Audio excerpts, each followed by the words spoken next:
Vart ska jag point my... Hi and welcome No, to this no, week's yeah. episode of the Scorpion King. Yeah. No, sorry. You started. This is Marcus. Oh, yeah. Hi. That was the intro. Yes. The podcast is called The Sting of Time, not The Yes, Scorpion sorry. King. The skin on. This is The skiing of time. yes. Yes. We have just watched The Scorpion King for the 15th time. The second for you. Mm-hmm. It's like not within a week. Exactly. How much time would you gauge it has been since you... When did this come out? 2002. I think maybe 2003 or so I would have seen it. So You did not see it in the Yeah, theater. so No. you were late to the hype train. Oh yeah. Of No, Scorpion I missed the big hype train. I've often, without actually checking it, if it's factually correct, called The Scorpion King 2002's hit movie, The Scorpion King. Do you think this movie was a hit? No. Critically, it was a failure. That's. But do you think it was a commercial success? Probably a minor success. It Not like made a boatload of money. Oh, Yeah. okay. It was in fact very successful. Yes. Which is Huh. surprising, Yes. because it's not very good. Yeah. Well, lots of successful projects aren't very good, but Yes. But it's not like you hear anyone talk about it or anyone remembering it. No, I guess the only way that people remember it, like the very most tangible ways people remember it is because it's the first, it's the breakthrough role for Dwayne. it's his first Yeah. lead role. Exactly. I meant that, and also that because of the tie-in relationship to the Mummy too. Yes. But nowadays nobody's seen the Mummy 2 either. What's the tie-in? Like, did this You come out can- before that or after? I'm not. I think it released after. Yeah. He was in the Mummy 2 as this character, Okay. but in that he's an evil warlord who gets turned into a giant scorpion monster. Yes. That's why he's called. That's actually why he's called the Scorpion Yeah. King. So And then they the tried way to they made this, they worked backwards Exactly. to make him into. So they all these convoluted. The way you watch the movie, you're like, why is he called the Scorpion King? There are barely any scorpions in it. It's because he's a scorpion in the Mummy. Because too. he has to be the scorpion. Exactly. And in that movie, he is not a hero. No. He has no redeeming qualities. Unlike this, in which he Yeah, has unlike plenty of redeeming qualities. Yeah. But I guess he's played as a hero in this movie, at least. Yeah. Well, the movie thinks The he's movie. a hero. Yeah, Thinks- yeah, sure. Oh yeah, there are 4 more Scorpion King movies. There are 5 in total, Well, Yes. but they're all direct to DVD, Yeah. and they all No, star different wrestlers as the Yes. Scorpion King. So Have you seen is- any of them? No, but we know that the sorceress is mentioned, at least yes, in some of them. I was gonna say that she is in them, but I'm not sure. No, I'm she, not she sure. But is. then you have 4 more years of Yeah, I think projects. Ron Howard plays a villain in one of them.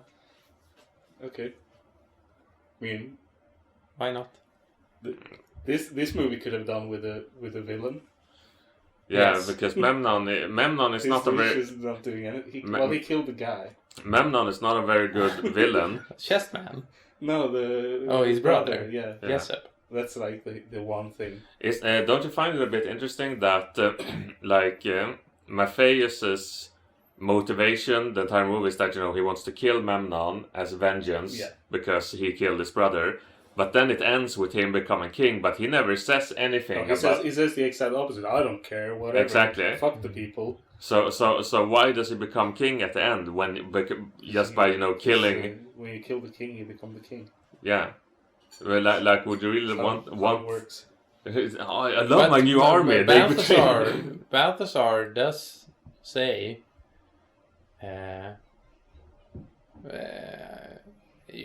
you're king now, Acadian, and a good one, I think.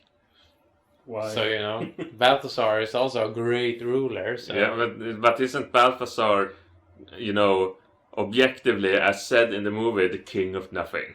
Yes. He's like the ruler of Well, 1/8 of a village. Yeah. Presumably he got his kingdom back. But Yeah. but No. It's the Scorpion King's kingdom now. Okay, maybe he's like a Nubian lord. And yeah, I was thinking actually because, Is Memnon Balthazar, you're also- now a Nubian lord in my empire.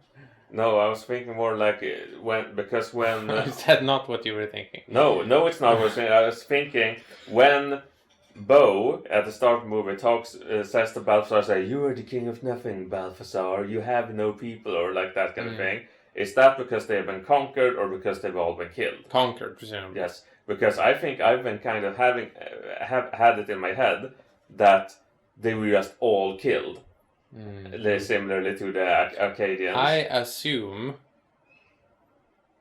that, the Acadians weren't killed by Memnon.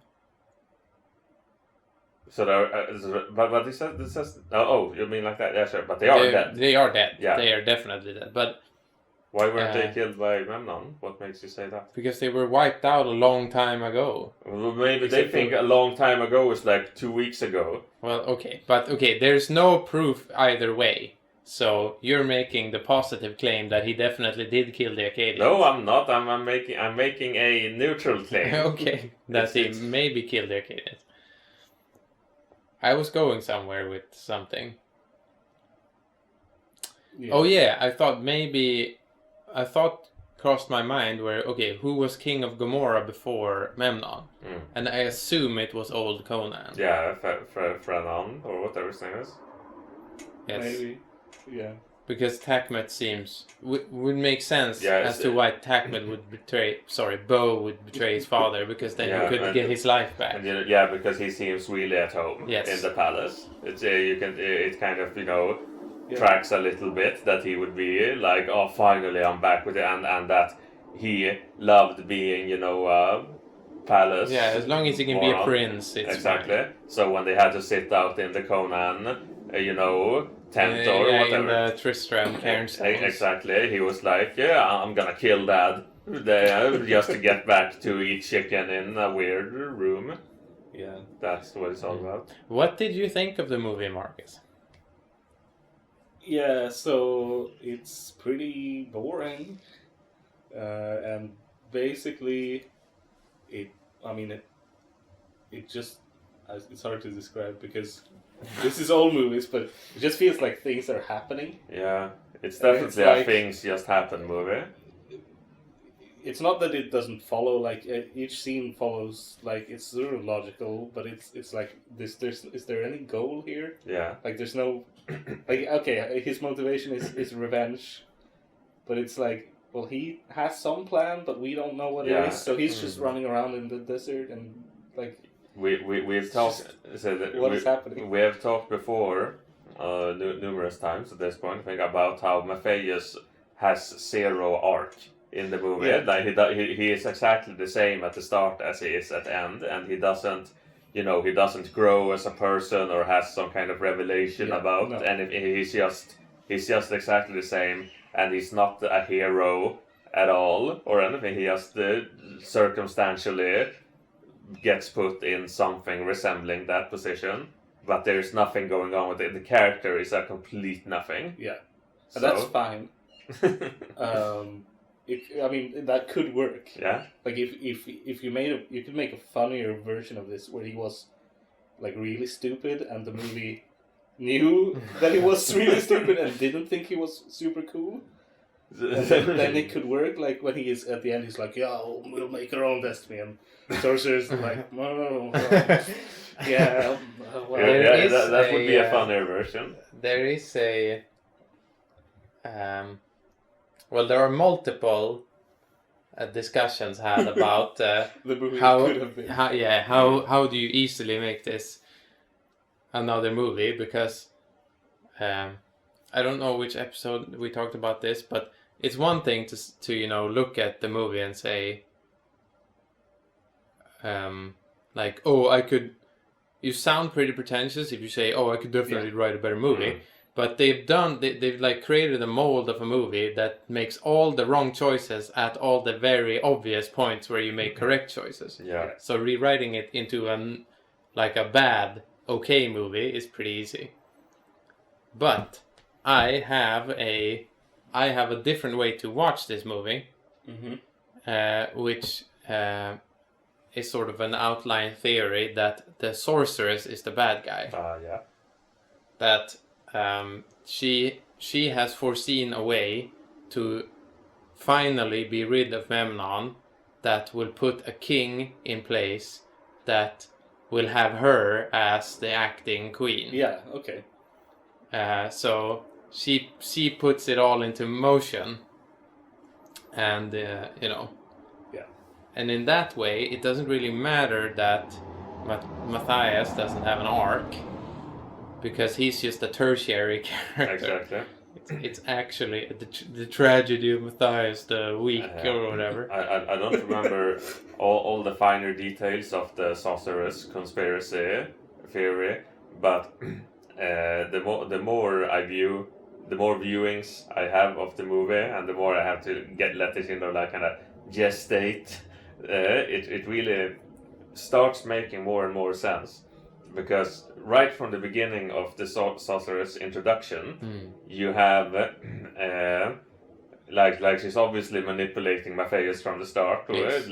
Always trying to make him think a bit, Matthias, how do you know my name, all that stuff and so on. But then the first major, wait a minute, why did she do it like this? Is that she lets Matthias' brother die. She doesn't say anything, when he's like, die well, whatever. And then Memnon kills it. Then the second he's dead, and it's like, time to kill Acadian number 2. Then she's like, no, you can't kill this one, because I say so. Oh, well, no, you really can't. Well, I'll listen to you then, my sorcerer. Like that. Yes. It was proving that she has the power over Memnon to say that, and she didn't. Yeah. And this is something that he needs to die so that Matthias will have a reason. Yeah, so he will have a grudge against Memnon, and so on. I've also this is if people who are watching this, all four, are interested in the theory. The entirety is outlined in episode 4 or something, which is called Lilo is definitely not a crackpot, I think. Exactly. Or maybe it's 5, but a part of it that is, I guess, conjecture. Most of it is pretty factual, just like this happens in the movie. Is the part where she cures him of the venom. A lot has been said of this part. Yes, but in the Sorceress is Evil outline, I theorize that maybe she isn't actually curing him, because what is she actually doing? It's not like she's draining venom or anything. No. And the whole you will be part scorpion is also pretty weird. No, it has to be the scorpion. Exactly. So I theorized that maybe she stole a part of his soul or something. That is what I was thinking when I watched Yeah, it. but when you look at what's happening, and it's Visually. Yeah. When you're watching the movie, what you take in is just kind of a generic, oh, I get it, she's doing some kind of magic. This is a mystical, Arabian Nights thing, or whatever. Yes, exactly, like this. But then, when you kind of think about it, it's really, it's kind of gruesome, because her face turns into this skull. It's something you would think that the evil sorcerer villain would do to, absorb the soul. It's very Shang Tsung. Exactly. It's very, very grim in that sense. And then when it's how she collapses, I have taken this burden now upon myself, or something like that. It's just really weird, and doesn't feel like something that why would she do it? And also, why is this the only way to... There are ways to deal with poison that does not involve magic. You could have, you fucking sucked out the blood. normally, and then give him an aspirin. Yeah. He's super easy to manipulate as well, because you don't have to be a good liar. No, I mean, because you can just, if you happen to say the truth and it's the wrong thing, he just ignores it. yeah. He's like, He what never do you, debates. yeah, anything. what do you see, my sorceress? I see some good times, and there will definitely be bad times. Actually, I take it back. He does debate whether Memnon will die by his hand or not. Yes. But that's the extent of it. We'll make our own destiny then, I guess. No, Matthias, we will not make we will make our own destiny. No, I said, and so on. So you could give him bad news, and it doesn't really matter. Yeah. So. Well, How do you feel right now? Yeah, how do you feel? Marcus? Well, like emotionally? Oh yeah, and how do you feel right now? Actually. And what Take is that first. and what is your favorite part of the movie? Favorite scene? favorite scene. Well, no, that's definitely the horse thief guy teleporting out of a trap and just stealth Yeah. whacking The people warlock. over the head. We have Warlock. Somehow Yeah. he can take out a whole squad of guards. We have some interesting trivia. But then the about rest that. of the film, he's just useless. Mm. But then that part, he's just In Takes a the director's cut of the movie, you get an explanation. They have like an extra 10 seconds in that scene where it makes sense, sort of, okay. and they cut it out. How do you make that make sense? It's when he was buried, he faked being asleep, and then he took in hella air. Yeah. Took So a really deep breath. He could exhale it, and the Like the walls of the walls of his shafts, whatever. the What? walls the walls of his his shaft. shaft Exactly. would come collapsing in. Okay. But in this current movie, he's pretty consistently teleporting at least. Yes. Yeah. So it's not just a one-off. He teleports from the foundation stone up to the Yeah. courtyard. Yeah, so. but he does that. What was your favorite part of the movie this time?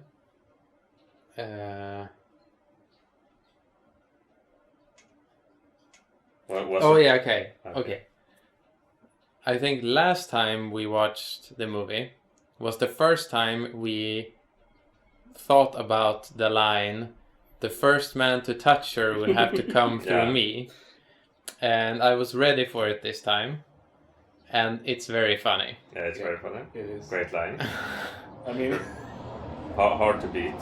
Yes, it is up there with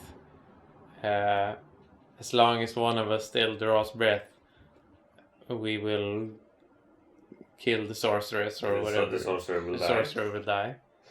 and that, of course, they were very like, oh, we're professionals, you've paid Yes. us. And then immediately it's like, oh, no, not Yes. killing her. I think both of those lines were probably written by David Hayter. What was your?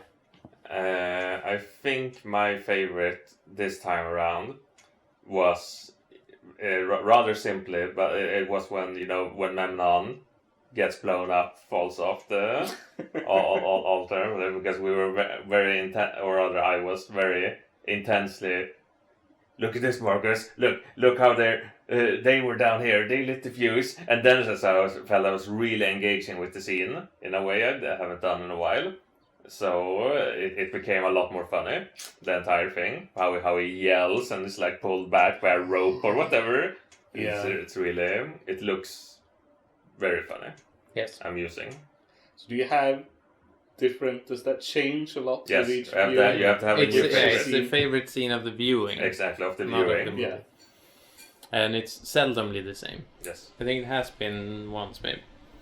But we also do the emotional state sometimes. Yes. It's become Sometimes. we're Yeah. sort of phasing Some- it out a bit. Sometimes we are so devoid of emotion we don't want to. Yes. I mean, I skipped that when you asked. I dodged that, but there's no emotional state. This is a completely neutral movie. This is It the most does neutral nothing. movie I've ever seen. It does nothing to a human, I think. Maybe if you watch it 14 times, 15 times. 15 times Yeah. weekly, but like seeing it once, it's like this is So you it's, feel impressionless. Would you say you feel Impressionless is a good feeling. Would you say you feel exactly the same emotionally going into it as you are going out of it now? Yeah, no, yeah. I remembered. You probably had more emotions before than after. Yeah. Because you had Yeah. Because probably I had- had some excitement. Well, Or well, you it's know, kind of the like mind can yeah, create. like I'm gonna do a thing. Yeah. I suppose I did have more fun than I was expecting to, because some of the early parts, especially Wait, in terms of physics making sense, were Oh, yeah. there were a lot of things that I. well, is a surprise an emotion? Sure. Yeah. Yeah. I think we've included bodily states Exactly. as well. Okay, give me your. I am rather emotionally content. I would say it's. I thought it was a fine viewing, but I have mostly enjoyed guest viewings. I think they are more fun than the non-guest viewings, because then it's just you and me for the 1 billionth time. Yes, I think I'm all right as well. I've had an emotionally rocky day. I woke up really early because someone texted me like at 5 a.m. and said, "Can you come to work today?" And I said, "No, I have things to do." I have to watch Scorpion King. And then I spent a lot of time doing stuff with a hammer and nails. And I contemplated several times how poor of an invention the nail is, because all it wants to do is not work and bend. And that sucked. And then I got my little CRT to work with my computer, which immensely boosted my mood. So I think I'm back to neutral now. Oh. So this, yeah, okay. But that can be good as well. A return to neutral, Yes. as they say. Whenever I'm feeling too much, I know I can watch the Scorpion King. You could use it if you're a movie critic and you watch multiple movies Oh, in a row. So you need to reset your. Exactly. I thought you were It's a gonna palate say- cleanser. I thought you were gonna say that if you're like a psychiatrist, if someone has an erratic return mood, to- all bipolar people watch Scorpion King once a day. Well, Yeah, I I'm know you. not- It's that's like not- I know you'd like me to prescribe you some pills, but how about this? And There's a DVD new of form Scorpion of King. medication. Yeah, 52 times a year, once a week. I don't know why I said it in that order. I am not board approved. Get scorped today. Exactly. Yeah, I have nothing else to say. No. I don't want to say anything else about Scorpion King. I want We've started to close the show with the following words, so feel free to join in or repeat them if you want to. Thanks for watching, but do not watch the movie. No, please don't watch the movie. Okay, yeah, don't watch this.